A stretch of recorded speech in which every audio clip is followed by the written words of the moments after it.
Bien, bonjour à tous et bienvenue une fois de plus dans cet amphithéâtre Marguerite de Navarre dont nous retrouvons avec plaisir, comme tous les hivers, la qualité du chauffage, surtout par ces froids sibériens.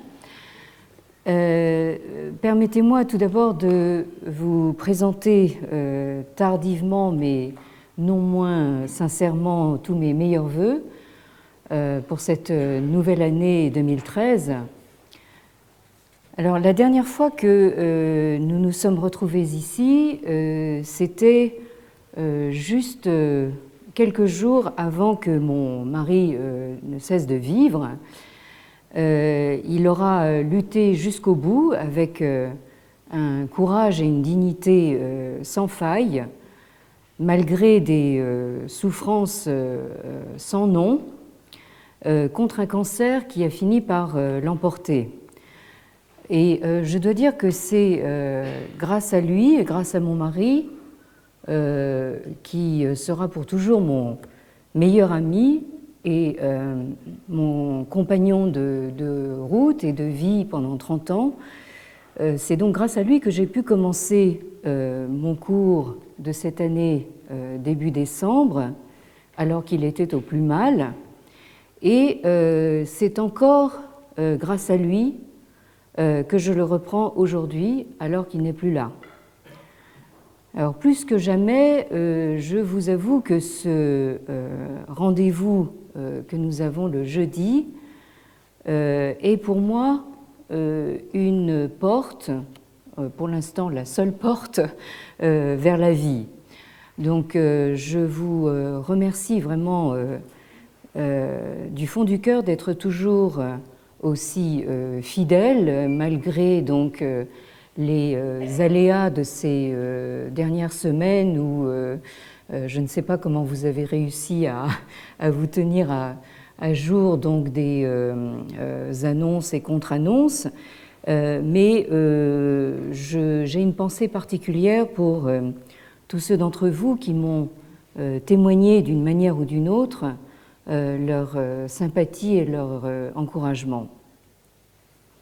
Alors, si je me présente à vous aujourd'hui avec ces lunettes noires, croyez-moi, ce n'est pas pour faire comme les stars, hein, mais tout bêtement, du fait d'une inflammation des deux yeux qui, comme par hasard, s'est déclarée exactement le lendemain des obsèques de mon mari, et qui a été aggravée entre-temps par une allergie au traitement lui-même et qui m'empêche de lire correctement depuis 3 semaines. Et j'aime mieux vous dire que je me suis rendu compte à cette occasion de l'importance vitale des yeux pour le genre de métier que nous faisons. Alors, j'espère que vous voudrez bien m'excuser si je suis encore passablement handicapée dans ma lecture et si le cours d'aujourd'hui est encore plus hésitant que d'habitude.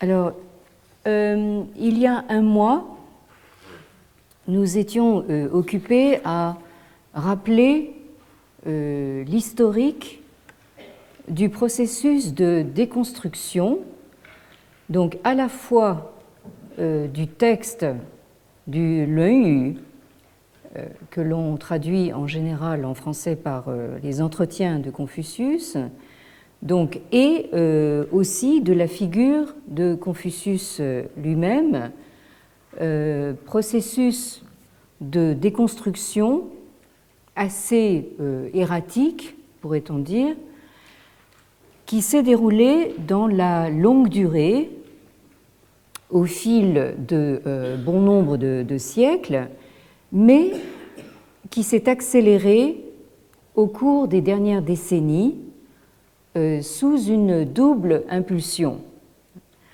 D'une part, l'impulsion des découvertes archéologiques notamment, de corpus textuel inconnus jusqu'alors et l'impulsion également d'une nouvelle approche méthodologique des textes dont nous avons vu qu'elle était inspirée notamment des méthodes de critique textuelle biblique développées en particulier dans les milieux théologiques protestants allemands depuis le XIXe siècle.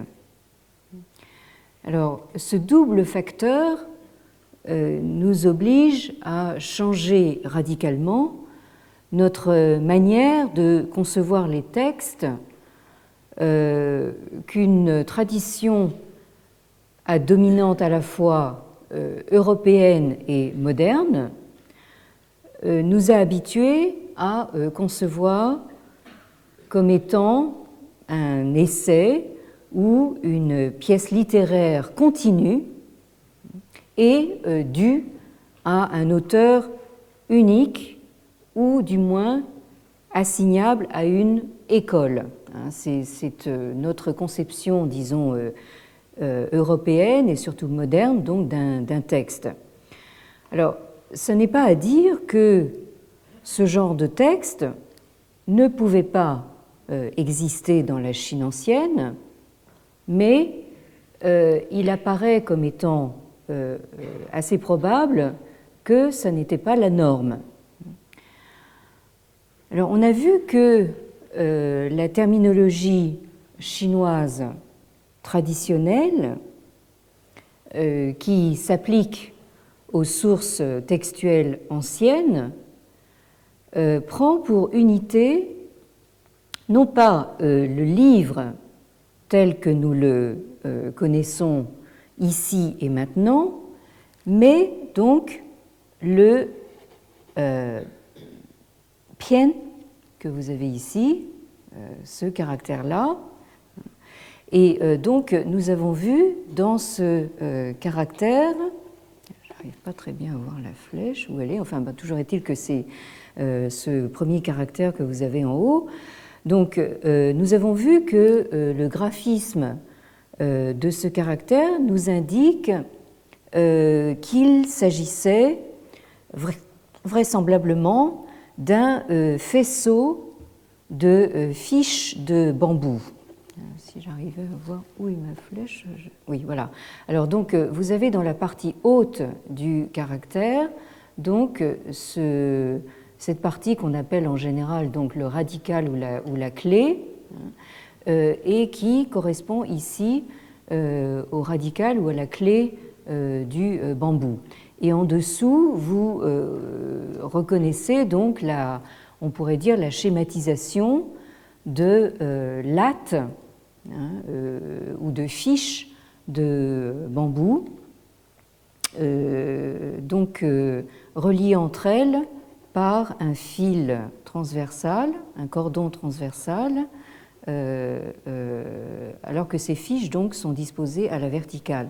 Alors je vous rappelle un petit peu comment se présentent donc ces textes manuscrits que l'on a retrouvés récemment dans des tombes grâce à des fouilles archéologiques menées depuis à peu près une trentaine d'années. Et vous voyez donc comment se présentent ces fiches à la verticale avec donc une colonne de caractères par fiche.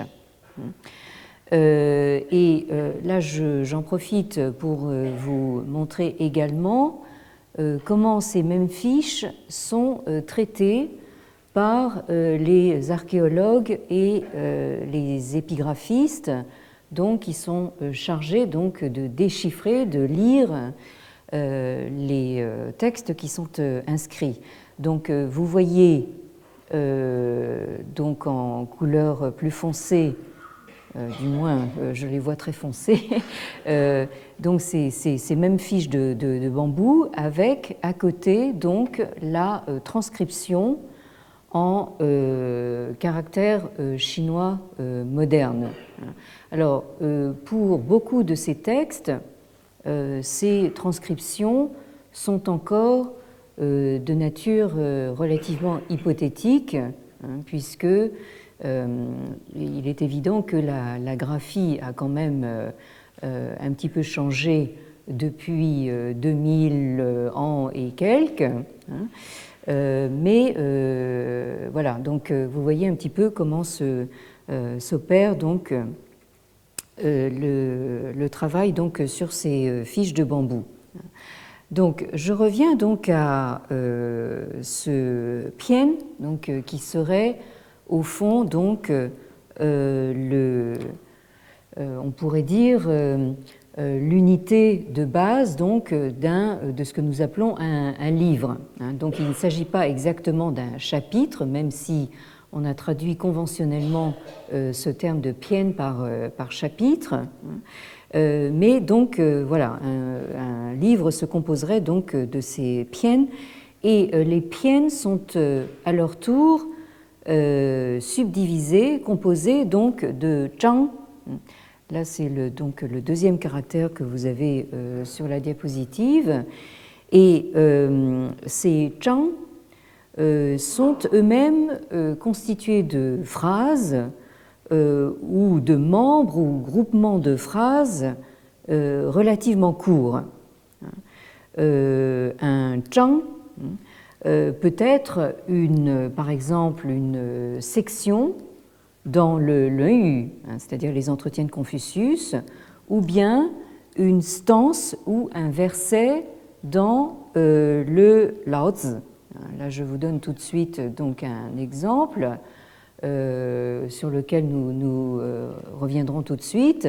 Vous avez par exemple donc un verset du Laozi 64 et en dessous donc une section du Yu au livre ou au pian numéro 1 et zhang numéro 9. Je vous rappelle donc le texte des entretiens de Confucius du Yu, selon donc la convention adoptée en général donc dans les milieux sinologiques occidentaux, c'est de dénombrer donc les pian ou ce que nous appelons chapitres par des chiffres romains et les zhang donc par des chiffres arabes. Alors, si on compare différentes sources textuelles, on s'aperçoit que certains zhang, qui sont en quelque sorte des unités de base servant à constituer le texte dans son entier, donc ces zhang se retrouvent dans différents contextes où ils prennent des sens différents. Et ces unités textuelles sont désignées par différents termes ou expressions que l'on trouve le plus souvent en anglais. Par exemple, vous avez donc le sinologue, qu'est-ce que j'ai fait de ma liste de noms ici? Oui, donc le sinologue américain, c'est le deuxième nom que vous avez sur la diapositive, William Bowles, qui parle donc de movable units, c'est-à-dire d'unités mobiles, ou bien donc de building blocks, c'est-à-dire donc de blocs de construction qui peuvent faire penser donc aux cubes des jeux de construction que nous donnons à nos très jeunes enfants. Un autre sinologue américain, dont vous avez le nom juste en dessous, donc Edward Shaughnessy. Alors j'en profite tout de suite pour vous annoncer que le professeur Shaughnessy de l'Université de Chicago devrait venir au Collège de France donner une série de 4 conférences justement sur ces textes anciens, donc au mois de juin, en juin 2013. Alors Edward Shaughnessy, pour sa part, parle de pericopes, hein, c'est-à-dire en français des péricopes, qui désignent en grec l'acte de découper autour. Et c'est un terme qui est, donc en français c'est un terme féminin, donc une péricope, qui est utilisé plus spécifiquement dans l'exégèse des textes sacrés ou dans la liturgie. Donc il s'agit dans ce contexte d'un morceau de texte qui forme une unité, un tout en lui-même, ou une pensée cohérente qui se prête aussi bien aux commentaires exégétiques qu'à la lecture en public dans précisément un contexte liturgique. Alors, vous vous souvenez peut-être que la dernière fois, c'est-à-dire il y a à peu près un mois déjà, nous avons lu ensemble un exemple de péricope tiré de l'évangile de Jean, au tout début de Jean 8, donc une péricope très fameuse, largement étudiée par donc les théologiens chrétiens. Il s'agit donc de cette péricope de la femme adultère. Alors, c'est cette histoire bien connue qui est à l'origine de l'expression passée dans le langage courant, donc de jeter la première pierre. Alors, cette péricope, il se trouve qu'elle ne figure pas dans les manuscrits des évangiles les plus anciens, hein, et donc, en fait, d'après certains spécialistes, en fait, elle ne ferait même pas partie à l'origine donc de l'Évangile de Jean. Bref, je ne vais pas me lancer donc dans un long discours qui concerne essentiellement nos collègues donc qui travaillent sur la comment dire les textes chrétiens, mais il semblerait donc qu'un doute ait été jeté et persiste donc sur l'authenticité donc de cette péricope, authenticité voulant dire donc un rapport direct avec un Jésus historique. Et je vous annonçais la dernière fois que nous allons être confrontés au même type de problème concernant donc Confucius, la figure éventuelle d'un Confucius historique, et son rapport avec justement tout ce qu'on lui attribue, hein, tout ce qu'on met dans sa bouche. Et évidemment, c'est un point qui nous intéresse plus particulièrement ici, tout ce qu'on a intégré dans le texte du Lü et qui est donc placé dans la bouche de Confucius. Donc là, il y a un doute a priori donc sur l'authenticité donc de ces propos. Alors, à partir d'exemples fournis par le sinologue allemand Matthias Richter, dont vous avez le nom en 4e position sur la diapositive. Il s'agit donc d'un sinologue allemand et même d'origine est-allemande qui est actuellement en poste aux États-Unis, comme beaucoup de ses collègues allemands qui ne trouvent pas suffisamment de postes en Allemagne, ce qui est très regrettable. Donc, beaucoup de ses collègues se retrouvent aux États-Unis. Donc, d'après Matthias Richter, on voit comment ces movable units, ces unités mobiles extrêmement concises, hein, comme justement des expressions à 4 caractères, comme c'est le cas ici dans ce verset du Lao Tzu 64 que je viens de vous montrer. Donc il a montré, Matthias Richter, comment ces unités mobiles pouvaient faire partie d'un fond commun et se trouver réutilisées dans des contextes variables où, tout en préservant une formulation analogue à quelques variantes près, ces unités mobiles prennent une signification et une portée parfois très différentes. Alors, à telle enseigne que ces unités textuelles mobiles ont même été comparées à des feuilles volantes que l'on peut insérer dans un classeur, ou bien dans un autre, que l'on peut ajouter ou retirer selon les besoins et dont on peut changer l'ordre à volonté. Et vous avez vu que la présentation matérielle de ces inscriptions sur fiches de bambou, qui sont au départ indépendantes l'une de l'autre et qui peuvent porter chacune, donc on pourrait dire un chang ou une de ces unités mobiles, peuvent donc être redisposées, réaménagées absolument à volonté, puisque en fait l'ordre peut être modifié tout à fait, comment dire, très facilement. Je vous rappelle que donc ces fiches sont simplement reliées par des cordons qui passent donc à peu près donc au tiers donc ici un cordon et un autre plus bas. Donc là, vous voyez que la présentation matérielle se prête tout à fait justement à ce jeu donc de feuilles volantes dans un classeur.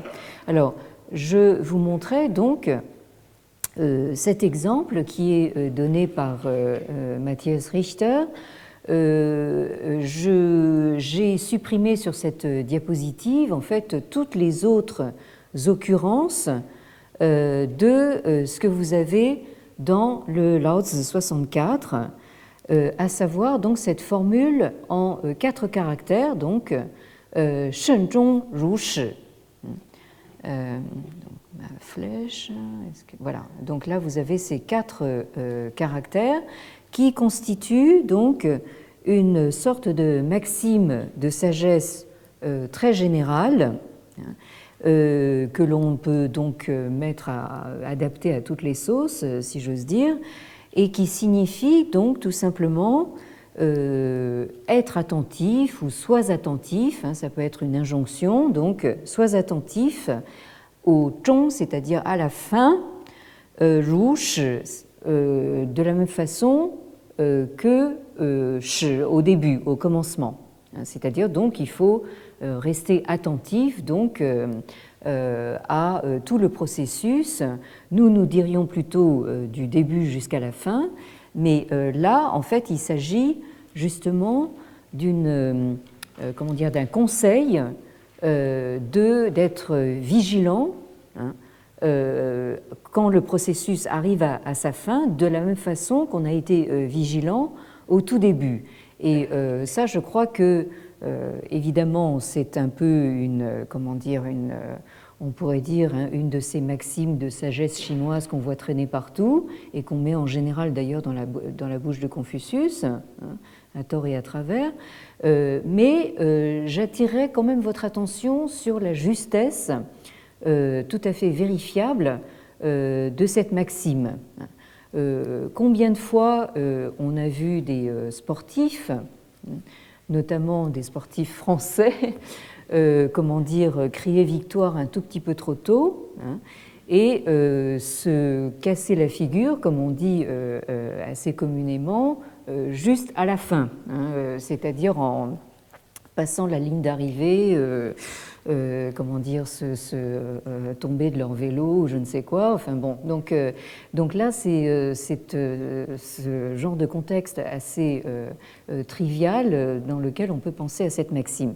Alors le reste de la phrase dit donc ze ou bai shi, c'est-à-dire donc si tu fais ça, si tu es attentif à la fin comme tu as été attentif au commencement du processus, alors donc ou c'est un négatif, donc il n'y aura pas de pêche, c'est-à-dire comment dire, d'activité où on échouera. Autrement dit, ainsi tu ne connaîtras pas l'échec. Alors, cette maxime en 4 caractères, donc Shen Zhong Ru Shi, vous la retrouvez avec une variante dans cette section 9, ce Zhang 9 du Pian 1, du premier livre, dirions-nous, du Lunyu. Et cette fois, la maxime est placée dans la bouche de Zhengzi, c'est-à-dire maître Zheng, qui était donc censé être un disciple de Confucius. Et pour une fois, nous n'avons pas la formule canonique Ziyue, c'est-à-dire le maître dit. On a toujours supposé que le maître désignait Confucius lui-même. Là, en fait, nous avons Zheng Ziyue, c'est-à-dire donc maître Zheng dit. Et que dit-il? Il reprend donc le début de cette maxime, Shen Zhong, mais ensuite la suite est une varie par rapport à la maxime du Laozi, donc Shen Zhong Zhui Yuan. C'est-à-dire donc, si je traduis très littéralement, ça voudrait dire donc sois attentif à la fin, tout en poursuivant ton chemin très loin. Et le reste du Zhang vous dit donc Min de Gui Hou Yi, c'est-à-dire donc la vertu du peuple reviendra donc à Hou, c'est la notion d'épaisseur, de consistance, elle reviendra à quelque chose de consistant.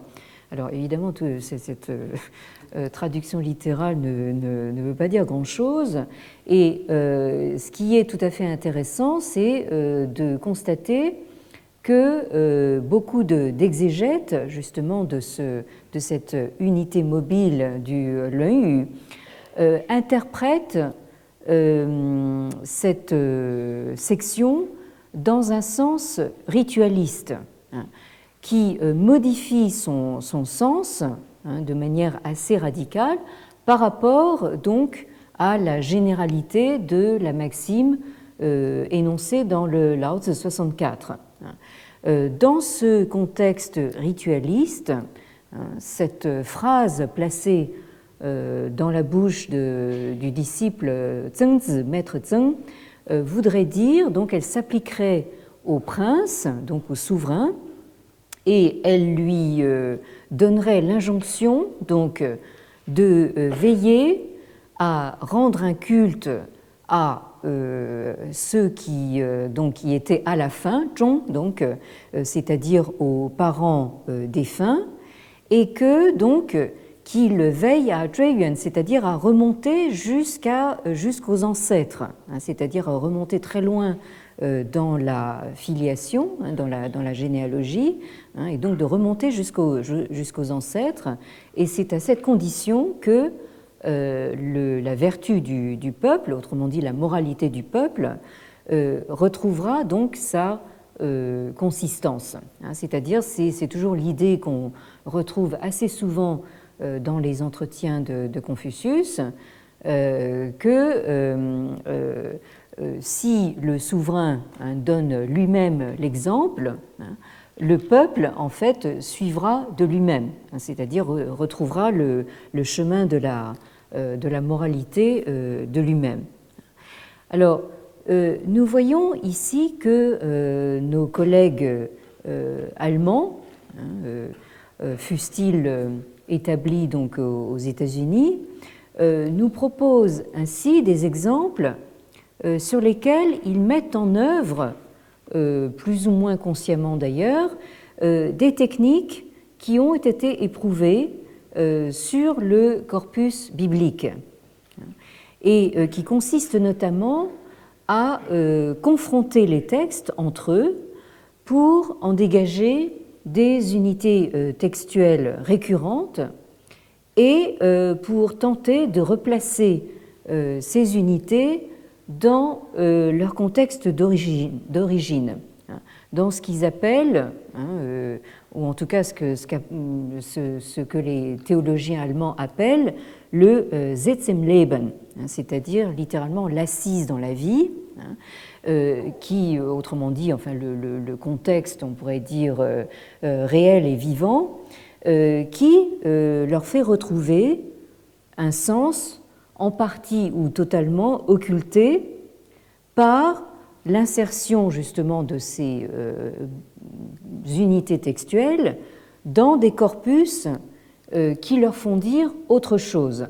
Là, j'ai essayé de vous donner donc cet exemple qui n'est peut-être pas le plus convaincant, mais vous savez tous que le Laozi est conventionnellement donc rattaché à donc une catégorie de textes qu'on a étiquetés sans doute hâtivement de taoïste, alors que le Lun est censé représenter par définition le courant confucéen.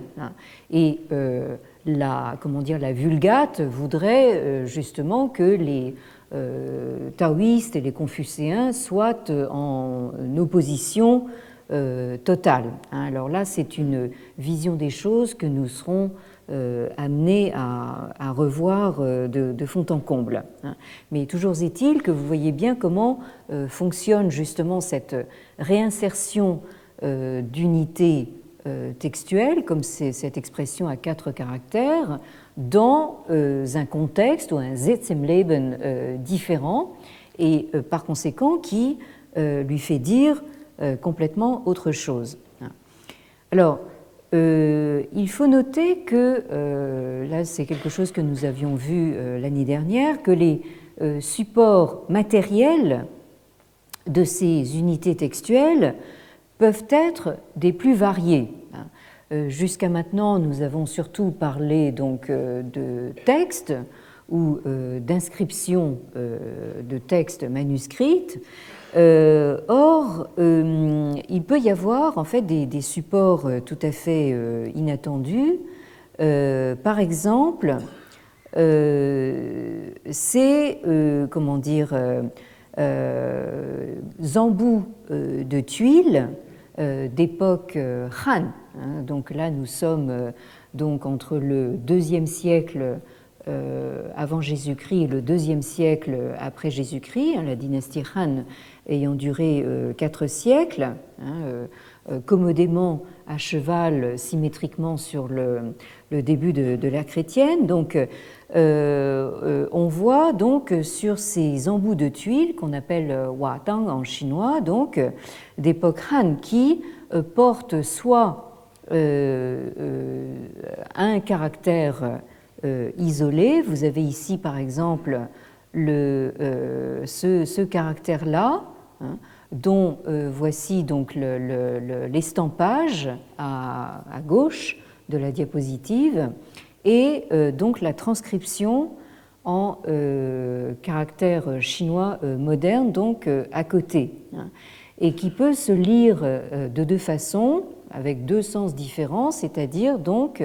ça peut être yue, donc la musique, ou le, c'est-à-dire donc le plaisir ou la joie. Ici, dans le contexte Han, je pense qu'il est plus vraisemblable que ce caractère désigne la musique rituelle qui est associée au li, c'est-à-dire au rite,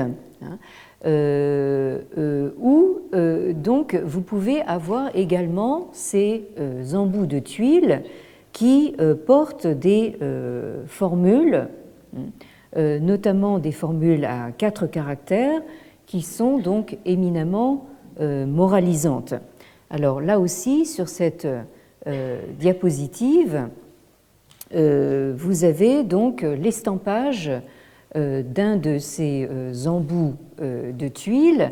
Alors je reviens très rapidement sur la façon dont se présentent ces embouts de tuiles, hein, de quoi suis-je en train de parler, ce sont donc ces, comment dire, ces morceaux de briques rondes, hein, que vous avez au, comment dire, au bout des alignements de tuiles, hein, et donc au bord du toit.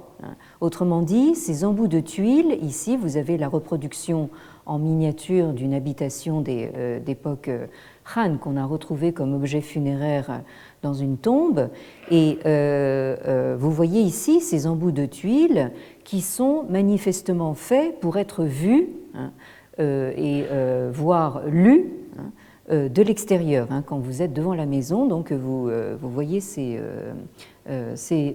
embouts, hein. Donc voilà. Alors donc ici, je reviens à mon estampage. Vous avez donc 4 caractères, hein, qui sont transcrits à droite de la diapositive, donc de nouveau en chinois moderne, et qui vous disent ceci, donc qui sont disposés donc comme ça. Oui, ma flèche. J'arrive pas à la retrouver. Oui, alors donc vous avez Ren Yi Zi Cheng, donc ici, donc comme ça, hein. Alors, c'est-à-dire donc Ren Yi sont deux notions qui font partie éminemment du vocabulaire confucéen, c'est-à-dire donc sens de l'humain et sens du juste. Zicheng, c'est-à-dire se réalise d'eux-mêmes. Alors ça, c'est en fait non seulement un idéal moral, mais aussi un idéal politique. Comme le disait la phrase placée dans la bouche de Maître Zheng que nous venons de lire dans le Luanyu,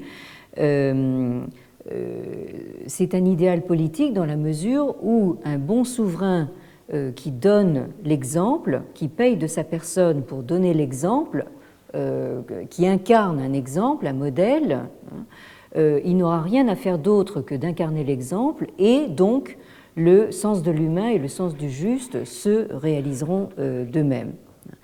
Vous avez également donc cet autre embout de tuiles qui porte une autre devise moralisante, également en 4 caractères, et qui est disposée de la même façon et qui vous dit donc Dao De Shun Xu, c'est-à-dire donc la voie, hein, et la vertu, hein, se mettent en bon ordre.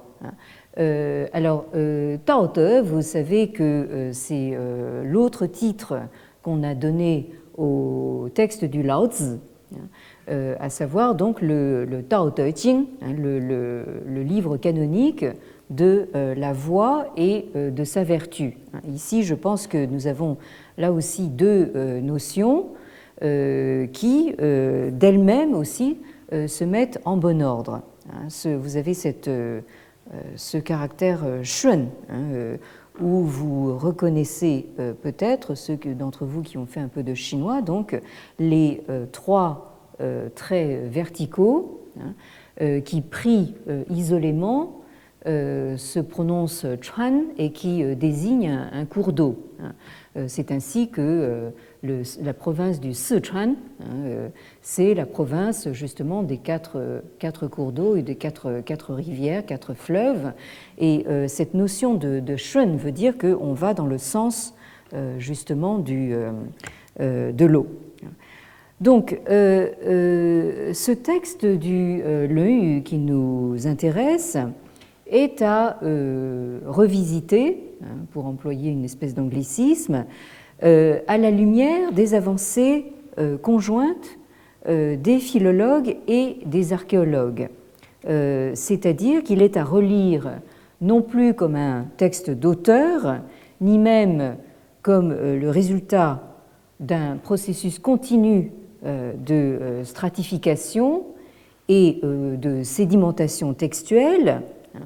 On l'a vu l'année dernière, certains parlent d'accrétion, hein, mais bien plutôt comme une concrétion d'unités textuelles mobiles, qui se retrouvent dans diverses sources et dont les contextes différents leur confèrent des portées et des significations variables. Alors, un tel questionnement conduit à une hypothèse qui va nous préoccuper dans les séances qui nous restent, c'est-à-dire l'hypothèse selon laquelle l'EU, les entretiens de Confucius, ne peut pas s'être constitué en livre, c'est-à-dire comme une entité textuelle à peu près stabilisée, avant les Han antérieurs. Là, je vous reprojette ce tableau de repères historiques où j'ai mis en rouge donc les dates conventionnelles de Confucius, donc 551-479. Donc Confucius a vécu, est censé avoir vécu donc entre le 6e et le 5e siècle avant l'ère chrétienne, et en bas du tableau donc les dates repères donc de cette dynastie Han, qui se situe donc, comme vous le voyez, largement plusieurs siècles après le vivant de Confucius, puisque là aussi on date conventionnellement la dynastie Han de 206 avant Jésus-Christ jusqu'à 220 après Jésus-Christ.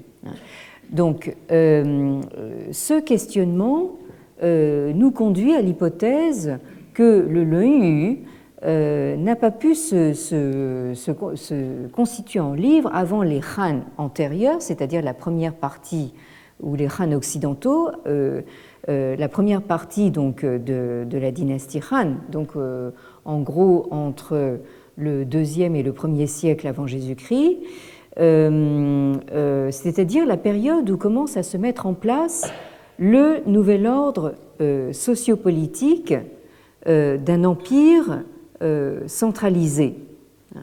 Donc je pense que la question qui va nous préoccuper, et je pense que je vais m'arrêter là pour aujourd'hui parce que je vous avoue que je commence à fatiguer des yeux et vous, je pense, à vous fatiguer d'écouter ma diction un petit peu hésitante.